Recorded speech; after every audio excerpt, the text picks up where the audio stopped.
একটা ফ্ল্যাট কেনার জন্য হালাল নাই, হারাম নাই, দিন নাই, রাত নাই, সারাটা বেলা, সারাটা দিন, সারাটা রাত ব্যস্ত। কিভাবে একটা ফ্ল্যাট করবে, কিভাবে এক টুকরা জমি কিনবে, কিভাবে একটা গাড়ি কিনবে, কিভাবে একটু ভালোভাবে এই দুনিয়ায় জীবন যাপন করবে। আফসোস, আফসোস, এই দুনিয়ার পিছনে পড়ে আছি। অথচ রাসূলুল্লাহ সাল্লাল্লাহু আলাইহি ওয়াসাল্লাম বলছেন এই দুনিয়া হচ্ছে একটা মরা কানকাটা খাসি থেকেও নিম্নমানের। মরা পচা গলা একটা মরা খাসি, হ্যাঁ, ছাগল, তার থেকেও নিম্নমানের, তার থেকেও নিম্নমানের। আল্লাহ রাসূল সাল্লাল্লাহু আলাইহি ওয়াসাল্লাম একদিন একটা মরা খাসি দেখিয়ে বলছেন না সাহাবীদেরকে যে তোমরা কি কেউ আছো এই মরা খাসিটাকে 1 দিরহাম দিয়ে কিনবে? 1 দিরহাম, ধরেন 5 টাকা, 10 টাকা, 100 টাকা, যাই হোক, এই টাকা দিয়ে তোমরা কিনবে? কেউ আছো? এখন যদি আপনাকে বলি, আপনারা এখানে মানে শখানেক মানুষ আছেন, আপনাদেরকে বলি ওই ওখানে একটা মরা খাসি পড়ে আছে রাস্তার পাশে, কে কিনবেন? হাত জাগান। কে কিনবেন? যার মাথায় সামান্যতম বুদ্ধি আছে, সামান্যতম বুদ্ধি আছে। 5 টাকা দিয়ে কিনবে? 5 টাকা, 2 টাকা, 1 টাকা বলবে যে ভাই আপনাকে দিলাম, এমনি ওটা আমার নেওয়ার দরকার নেই। আপনি চাইছেন 5 টাকা আপনাকে দিয়ে দিলাম, ওটা আমার নেওয়ার দরকার নাই, বিকজ অফ আপনি মনে করেন ওটা আপনার কাছে ফুটা পয়সার কোনো মূল্য রাখে না, এই জন্য আপনি নিচ্ছেন না। আশ্চর্য লাগে, এই দুনিয়ায় মরা খাসিটা আপনি নিচ্ছেন না, মূল্য নাই বিধায় রাসূল সাল্লাল্লাহু আলাইহি ওয়াসাল্লাম বলছেন আল্লাহ সুবহানাহু ওয়া তাআলার কাছে এই দুনিয়া হচ্ছে ওই মরা খাসির থেকেও নিকৃষ্ট। আল্লাহ, আপনি এই দুনিয়া নিয়ে তো ব্যস্ত, আমি তো এই দুনিয়া নিয়ে ব্যস্ত, অথচ এই দুনিয়ার মূল্য আল্লাহ সুবহানাহু ওয়া তাআলার কাছে ওই মরা খাসির মতো। আপনার কাছে যেমন মরা খাসির কোনো মূল্য নেই, আল্লাহ রাসূল সাল্লাল্লাহু আলাইহি ওয়াসাল্লাম বলছেন এই দুনিয়ার যদি সামান্য পরিমাণ মূল্য আল্লাহ সুবহানাহু ওয়া তাআলার কাছে থাকতো, আল্লাহ সুবহানাহু ওয়া তাআলা মা সাকা মিনহা কাফিরান শুরবাতা মা, কোন কাফেরকে, আল্লাহকে যে অবিশ্বাস করে সেই কাফেরকে আল্লাহ সুবহানাহু ওয়া তাআলা এই দুনিয়ার 1 ডোক পানি, এক ফোঁটা পানি, বা একবারে যতটুকু পানি খাওয়া যায় এই 1 ডোক পানিও খাওয়ার জন্য আল্লাহ সুবহানাহু ওয়া তাআলা ব্যবস্থা করে দিতেন না। তার মানে কি? তার মানে হচ্ছে এই আল্লাহ সুবহানাহু ওয়া তাআলার কাছে এই দুনিয়ার সামান্য পরিমাণ কোনো মূল্য নেই। এই হাদিসে আল্লাহ রাসূল বলছেন যদি জানাহা বাউদা, কোনো মশা, মাছি দেখেছেন না? মাছির ডানার কোনো মূল্য আছে আপনার কাছে? একটা মাছিকে তো থাপ্পড় দিয়ে মেরে ফেলে দেন, মাছির ডানা একটু বোঝেন, একটু মাথা খাটান। একটা মাছির ডানা, মাছির যে পাখা, সেই পাখার কোনো মূল্য আপনার কাছে আছে? কারো কাছে আছে? আমাদের কারো কাছে কোনো মূল্য নেই।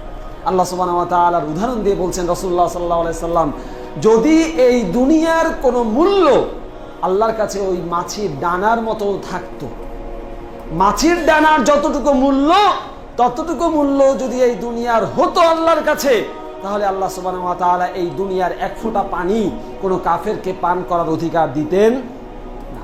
তার মানে কি? দুনিয়ায় কাফেররা এখনো আছে না?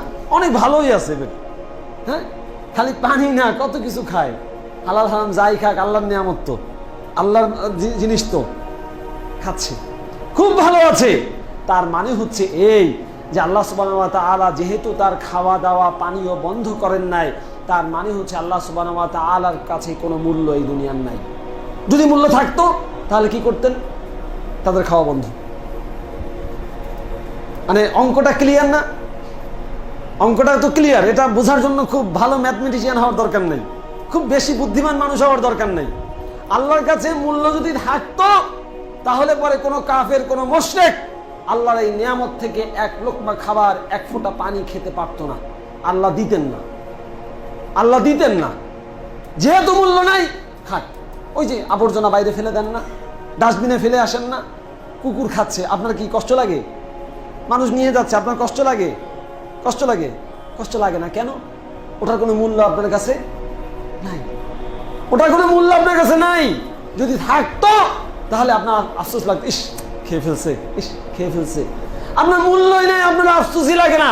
আল্লাহ সুবহানাহু ওয়া তাআলার কাছে এই দুনিয়ার কোনো কিছুর কোনো মূল্যই নাই, সেই জন্য আল্লাহ কিছু যায় আসে না, আল্লাহ কিছু যায় আসে না। খাক, আবর্জনা যেমন খায়, ডাস্টবিনে যেমন কুকুর আবর্জনা খায়, সেরকম দুনিয়ার কাফের মুশরিকরা খাচ্ছে। খাক, আল্লাহ কিছু আসে যায় না, কিন্তু যদি সামান্য মূল্য থাকতো আল্লাহ খেতে দিতেন। সম্মানিত উপস্থিতি, প্রিয় ভাই এবং বোনেরা, এই কথাগুলো বলার উদ্দেশ্য হচ্ছে দুনিয়া আমাদের কাছে কতটা মূল্যবান হয়ে গেছে এটা বোঝানোর জন্য। আমার এতটুকু আলোচনা দিয়ে আপনাদের কাছে মনে হতে পারে যে আজকেই ঘর বাড়ি ছেড়ে চলে যাই, এই দুনিয়ার কি দরকার, এই দুনিয়া তো আসল কিছু না, এই দুনিয়া তো সামান্য না, দুনিয়া মূল্য নেই। এর মানে এই না যে এই দুনিয়াকে পরিত্যাগ করে আপনি চলে যাবেন। এই দুনিয়ায় আপনি অল্প সময়ের জন্য আছেন, এটাকে বুঝে দুনিয়াটাকে ততটুকু ব্যবহার করতে হবে যতটুকু আপনার আখেরাতের জন্য দরকার। আপনার তো আখেরাত মূল টার্গেট, দুনিয়া হচ্ছে ওয়াসিলা। আখেরাত হচ্ছে মূল লক্ষ্য, দুনিয়া হচ্ছে ওয়াসিলা, মাধ্যম। আপনি যাবেন রামপুরা ব্রিজ, ত্রিমণি ব্রিজের গোড়া থেকে গিয়ে বাসে উঠবেন বা সিএনজিতে উঠবেন বা রিক্সায় উঠবেন। আপনার কি ওই রিক্সায় ওঠা, সিএনজিতে ওঠা, বাসে ওঠা এটা কি লক্ষ্য, নাকি রামপুরা ব্রিজ যাওয়া লক্ষ্য? আপনার লক্ষ্য হচ্ছে রামপুরা ব্রিজ। হাতিঝিল যাবেন, আপনি ঘুরতে যাবেন, অথবা আপনার আত্মীয়ের বাসায় যাবেন, বাড্ডায় বেড়াতে যাবেন। এই মাঝখানে যে পথটুকু আপনি যাবেন, এই পথটুকু হচ্ছে আপনার জন্য ওয়াসিলা। আপনি কিভাবে যাবেন, যেতে পারেন প্লেনে, হেলিকপ্টারে, সিএনজিতে, মাইক্রোবাসে, বাসে, হেঁটে, রিক্সায়, হোয়াট এভার ইট ইজ, যে কোনো মাধ্যমে যেতে পারেন। এটা হচ্ছে ওয়াসিলা, এটা হচ্ছে ওয়াসিলা।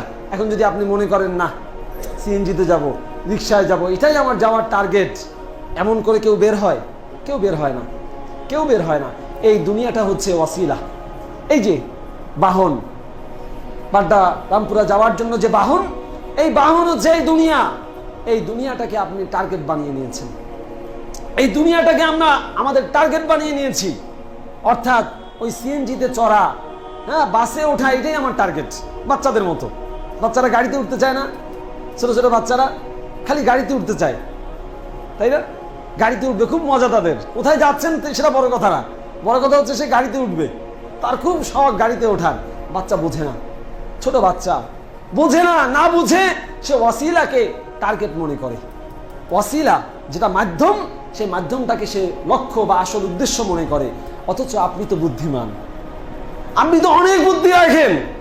আপনি পরিবার চালান, সমাজ চালান, নির্বাচন করেন, রাষ্ট্র চালান, আপনি ব্যবসা প্রতিষ্ঠান চালান, আপনি কত কিছু যে করেন, আপনার মাথায় তো বুদ্ধি ধরে না। এত বুদ্ধি আপনার মাথায়, এই বুদ্ধিটা ধরে না আপনার মাথায় যে এই দুনিয়াটা হচ্ছে ওয়াসিলা, আখেরাত হচ্ছে আপনার আসল উদ্দেশ্য। এইটা মাথায় কেন আসে না? আপনার চোখের সামনে না আপনার বাবাকে আপনি বাঁচাতে পারলেন না? আপনার চোখের সামনেই তো আপনার বাবা মরে গেল।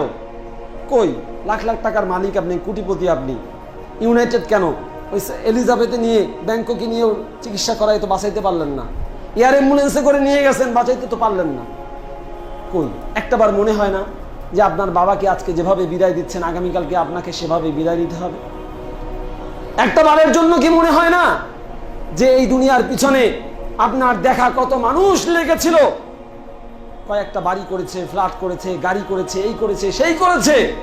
এই দুনিয়ার কোনো কিছুই তার সাথে গিয়েছে? যায়নি। এই দুনিয়ায় সব রেখে যেতে হয়েছে।